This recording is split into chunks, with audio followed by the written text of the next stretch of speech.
Ian, Yeah.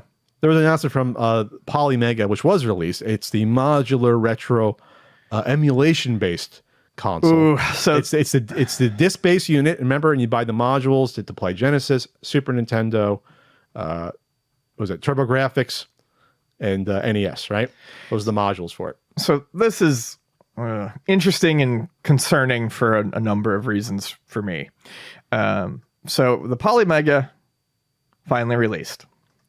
By all accounts, it does what it said it was going to do the third or fourth time it told you what it was going to do. And people have it. So congratulations. Damning with faint praise, Ian. So congratulations, people have it. I understand that there are people for whom money is no object, and if you want a fancy emulation device, I still do think that the capabilities of the emulation of the disc-based stuff is pretty neat. Just not $450 neat. Yeah. Never. Never. Went from 300 up to like is it 450 now? Yeah. Holy shit. Never, ever. People like the Saturn stuff. What I spend for this amount of money. But they got it out, which is good. I mean, we're really like putting distance between all the others and television. Like television's really just running out of excuses. Pandemic and chip shortage. So I honestly thought they were going to release the Polymega and fold it up. They have not. They're going forward. They're going forward. They have announced the EM05 Ultra element, which will be an emulation-based Nintendo 64 module. Just to let you know the price on this, if you get the base unit and all 4 bundles, it'll cost you $765. It's on sale right now for $650, free ad, but normally $765, and I'm guessing that does not include shipping and tax. So you're looking probably over $800. $800. So this is not an affordable sort of option. It's fucking nuts, man. Just learn how to do this shit on a laptop. Or hell, I'll recommend a Mister at that just point. Do a Mister at that point. Because again, this is not FPGA, remember. Right. So or buy the great analog products. They have mentioned, or they have announced a 64 unit. So I have 2 main issues here. One, how long and when? Because you haven't. I don't think customers are necessarily feeling particularly. That's what I'm looking for. Faithful in this. I don't know. I mean, it took so long for the other thing, the original modules and the base system to come out. How long is this going to take to come out? I think you got some atoning to do. 2, it's the N64. I need to. They're going for 90% compatibility. Good fucking luck. Good luck. As I've talked about before, and people came after me, it's like, why did you do that? I just went through the hell of trying to get screenshots and accuracy for that looked like the 90s for 400 games. N64 emulation is the fucking pits. It's the pits. Right. And it's not going to get close to 100% anytime soon.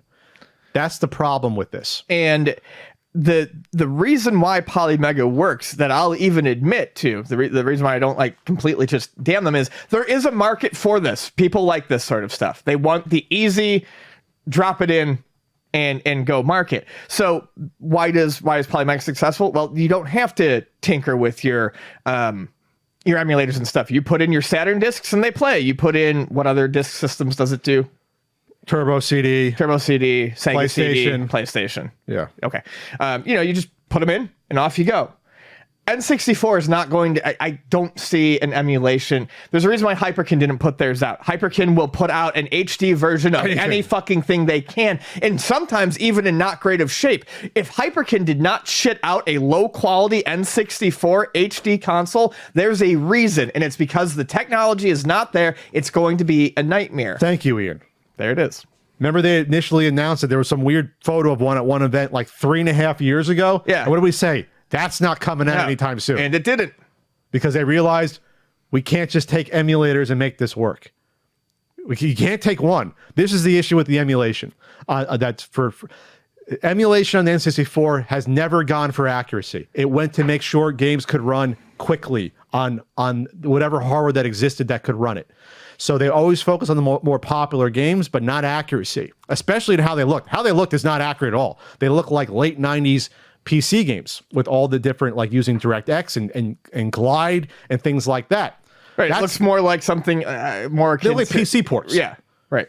So you're not getting accuracy. But the other problem is there was so much we've learned weird, like low-level programming and hacks that the devs themselves had to do to get shit out of these games, like in Rogue Squadron, in order to get like the very crisp and clear audio effects like that. They had to like come up with tricks because it was so hard to fucking develop for the N64 in general. There's so many limitations.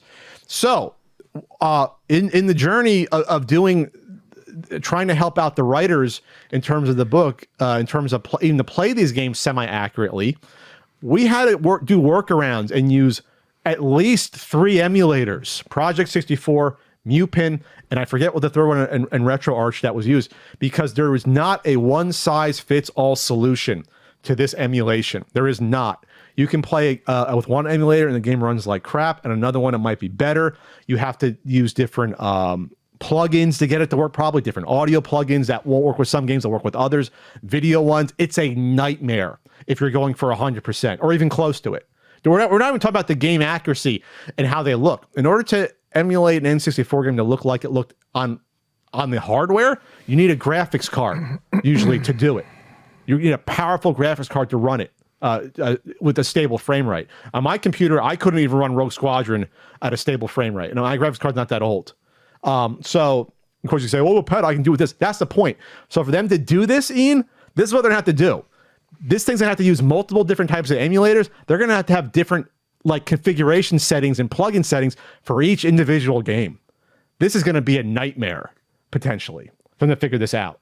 Forget about looking accurate. That's not happening. I'm telling you right now, that's going to be tough unless they come up with their own their own custom overlay to kind of make it look, the muddy overlay in order to like so like the jaggedy stuff gets around, you know what I mean? Like sure. Things like that.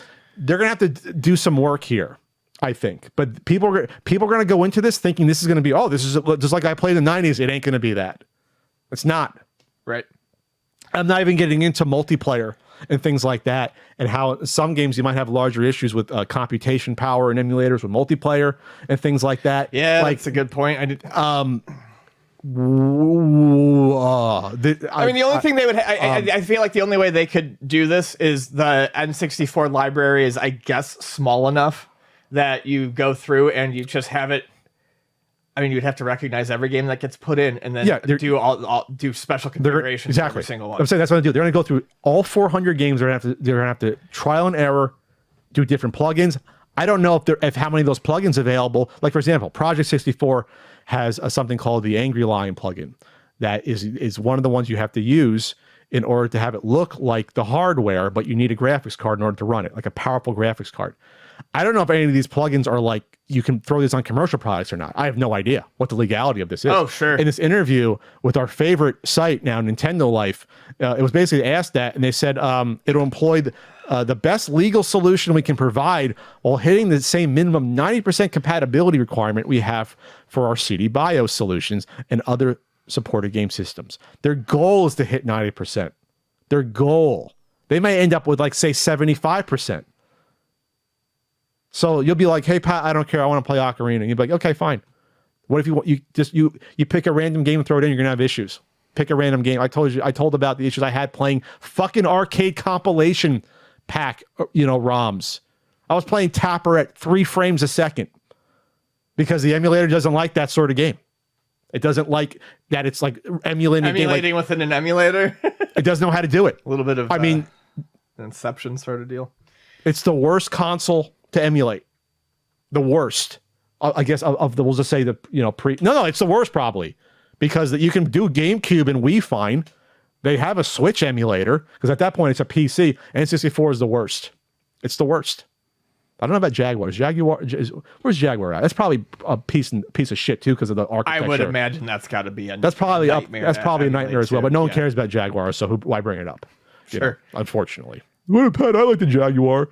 So we'll see what the cost is going to be on this as well. When it's, like you said, when it's going to come out. What does a module cost usually? I don't know. It's hard to keep 80, track. but I have a feeling that one will be much more. They used to be expensive. 60. They're now 80. And I don't think that I would be surprised if that holds the 80. If that holds 80, like if that I think that's probably going to be 100 to 120 at least. It will come with what the Retrobit controller, which are nice controllers. Yeah, those are really nice. The Tribute 64 pad, those are nice. Big ups to Retrobit. Love Retrobit, that. hey, Retrobit. Love those guys. Yeah, get that. So that's going to be nice. They're obviously rebranded. They also have the light guns is still available. It was originally the Sinden. That was one of the other things that it interested me about it, but not enough to ever drop $450. Well, How much is that light gun? 109. Yeah, I was going to guess like 60 or 80, 100. So you're talking about $1,000. You're approaching, fast approaching after taxes and shipping. If you get the whole suite, I mean, it's like $1,000. It's like the rich person's emulation solution with carts. It's again that like it's like that wedge of a consumer. It's just it's like there's a certain set of people out there that this is the best thing they've ever fucking spent money on, and they're like, so happy with it. But it's a very specific group of people. It's like the Amico problem. You're gonna have to find that people who want physical hardware or physical software, but don't want the actual hardware. But you're still not getting total accuracy because it's emulation. Right. So you're not going the FPGA route. Really weird stuff, man. All right. Anything else to add on that, Ian? That's kind of it was surprising just because of all the points we brought up before about how of a minefield the emulation is, and I don't think if people go into this expecting like, wow, the Saturn came out okay, or it's emulating NES or Super Nintendo, it's like, yeah, because those emulators are in a lot better shape. Those scenes, Right? versus this. Exactly.